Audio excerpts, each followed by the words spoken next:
North Parade is a lovely place, particularly in the spring, and I try to go with the seasons. And you're waiting every year for the first green. Do you know, like a heartache green, when those leaves open, and they're so wrinkled, they're just, well, you might say like premature flesh, just opening slowly and slowly, and you're waiting, particularly last winter, which was an awful winter. Suddenly you see the very first wee glimpse of it, and the whole parade then just opens up, and then the garden begins to develop and the colour begins to come. And then you're sort of planning ahead and thinking, now I have a terrible penchant for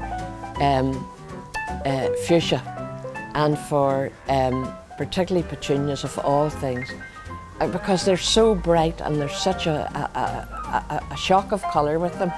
It's a lovely space to come out in the evening, have a glass of wine or a cup of coffee, read your book, or just chill out.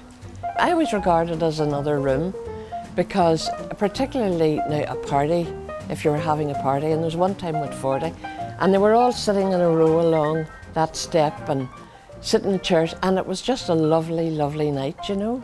I've met more people, particularly this year. People have stopped, and I think it has something to do with the bad winter, that they do appreciate, you know, all that colour. And I think, isn't it lovely to give a wee bit of enjoyment to somebody else who's passing by?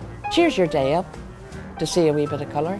I didn't grow up with a big garden or anything like that. I grew up and practically was reared in Botanic Gardens because I lived 3 minutes from it. And that was my garden, and I absolutely adored it, and the museum. My father had in those days what was called a plot. Nowadays they call it an allotment. And I can remember as a small child sitting on maybe a bank where potatoes were growing and watching him. And he had soul because he grew the most beautiful flowers and dahlias. And in those days nobody had a car. And I sat on the bar of his bicycle and we came back round the Lagan home. That was my first experience of things being grown. What I would say to anybody from 8 to 80 is, life is like a big green apple when you get up in the morning, waiting there to be picked. Go for it.